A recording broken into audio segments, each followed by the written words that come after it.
8 మంది పార్లమెంట్ సభ్యులు గెలిపించారు. ఇవాళ తెలంగాణ రాష్ట్రం గురించి పార్లమెంట్లో చర్చ జరుగుతున్నది. ఏ ఎంపీని కలిసినా కూడా, ఏ మంత్రిని కలిసినా కూడా ఇవాళ తెలంగాణ రాష్ట్రంలో రాబోయే రోజుల్లో ఏర్పడేది భారతీయ జనతా పార్టీ ప్రభుత్వం.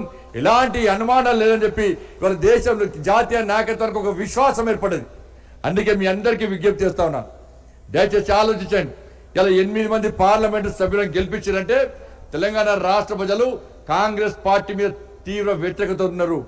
బీఆర్ఎస్ పార్టీని అడ్రస్ లేకుండా చేసే ప్రయత్నంలో ఇవాళ తెలంగాణ రాష్ట్ర ప్రజలు కసితో ఉన్నారు. ఇవాళ 6 గ్యారెంటీస్ కాంగ్రెస్ పార్టీ మోసం చేసింది, రైతులను మోసం చేసింది.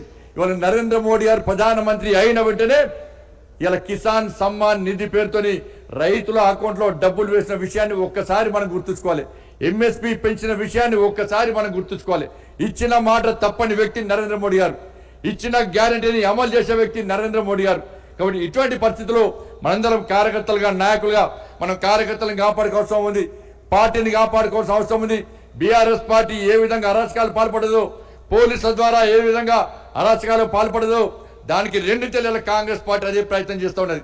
అందుకే రాహుల్ గాంధీని చెప్తున్నాడు ఇవాళ బీజేపీ అంటువ్యాధి అని చెప్పి. ఇలా బీజేపీ నిరుద్యోగ సమస్య అంటువ్యాధి దేశవ్యాప్తంగా అన్నారు. ఇవాళ నేను సవాల్ చేస్తున్నా రాహుల్ గాంధీకి, నీకు దమ్ముంటే, ధైర్యం ఉంటే ఒక్కసారి ఉస్మానియా యూనివర్సిటీకి సెక్యూరిటీ లేకుండా పోతే ఉస్మానియా యూనివర్సిటీలోని విద్యార్థి నిరుద్యోగ యువత అంతా కూడా నీకు సమాధానం చెప్పడానికి సిద్ధంగా ఉన్న విషయాన్ని కాంగ్రెస్ పార్టీ గుర్తుంచుకోవాలి. గెలిచిన వెంటనే సంవత్సరం లోపల 2 లక్షల ఉద్యోగాలు ఇస్తున్న కాంగ్రెస్ పార్టీ ఇలా గెలిచి 7 నెలలు అయినప్పుడు కూడా ఒక్క నోటిఫికేషన్ ఇవ్వకుండా, ఒక్క ఉద్యోగం ఇవ్వకుండా ఇవాళ ఇంకా 5 నెలల్లో 2 లక్షల ఉద్యోగాలు ఏ విధంగా ఖాళీలు భర్తీ చేస్తుందో కాంగ్రెస్ పార్టీ సమాధానం చెప్పాల్సిన అవసరం ఉన్నది. ఉస్మానియా యూనివర్సిటీలో విద్యార్థులు ఉద్యమాలు చేస్తుంటే ఇలా పోలీసుల ద్వారా అనగదొక్క ప్రయత్నం చేస్తున్న విషయాన్ని ఇలా కాంగ్రెస్ పార్టీ జాతీయ నాయకత్వం గుర్తుంచుకోవాలి. ప్రధానమంత్రి రోజ్గార్ మేళా పేరుతోని నరేంద్ర మోడీ గారు 10 లక్షల మందికి ఈ దేశంలో కేంద్ర ప్రభుత్వ ఉద్యోగాలు ఇచ్చిన విషయాన్ని ఇలా కాంగ్రెస్ పార్టీ ఆది నాయకత్వం గుర్తుంచుకోవాలి. ఇవన్నీ గమనించిన ప్రజలే ఇవాళ మాకు ఎట్టి బస్సులో ఈ దేశానికి నరేంద్ర మోడీ గారు తప్ప వేరే వ్యక్తి ప్రధానిగా ఒప్పుకునే ప్రసక్తే లేదని భావించి ఇవాళ కాంగ్రెస్ పార్టీకి ప్రధానమంత్రి అభ్యర్థిగా మీరు ఆలోచించండి. కాంగ్రెస్ పార్టీ నాయకుడు ఏ బహిరంగ సభలు కానీ, ఏ సమావేశాలు కానీ మా కాంగ్రెస్ పార్టీ అధికారంలోకి వస్తే, ఐఎన్డీఏ అధికారంలోకి వస్తే రాహుల్ గాంధీని ప్రధానమంత్రి చేస్తామని చెప్పి ఎక్కడ ధైర్యంగా చెప్పిన దాఖలాలు లేవన్న విషయాన్ని ఒకసారి మనం గుర్తుంచుకోవాలి.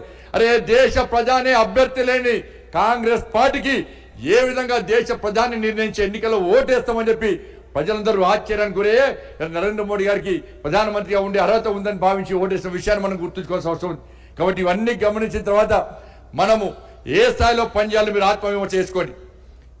వాళ్ళ గతంలో బీఆర్ఎస్ పార్టీకి వ్యతిరేకంగా ఏ విధంగా ఉద్యమాలు చేస్తామో, ఏ విధంగా అగ్రెసివ్గా మనం ఫైట్ చేస్తామో, ఏ విధంగా తెగించి ఫైట్ చేస్తామో, ప్రజలకు ఏ సమస్య వచ్చినా, ప్రజలకు ఏ ఇబ్బంది వచ్చినా వాళ్ళకు ఒక భరోసా కల్పించే విధంగా, ఒక విశ్వాసం కల్పించే విధంగా, పోలీస్ లాఠీ దెబ్బలకు భయపడకుండా, జైళ్లకు భయపడకుండా, కేసులకు భయపడకుండా ఏ విధంగా అగ్రెసివ్గా పనిచేస్తామో ఇవాళ కాంగ్రెస్ పార్టీ కూడా అదే అరాచకాలు పాల్పడుతుంది. కాబట్టి కార్యకర్తలు, నాయకులందరూ కూడా అదే వాతావరణంలో పనిచేస్తున్నటువంటి అవసరం తెలంగాణ రాష్ట్రంలో ఇప్పుడు ఏర్పడేది.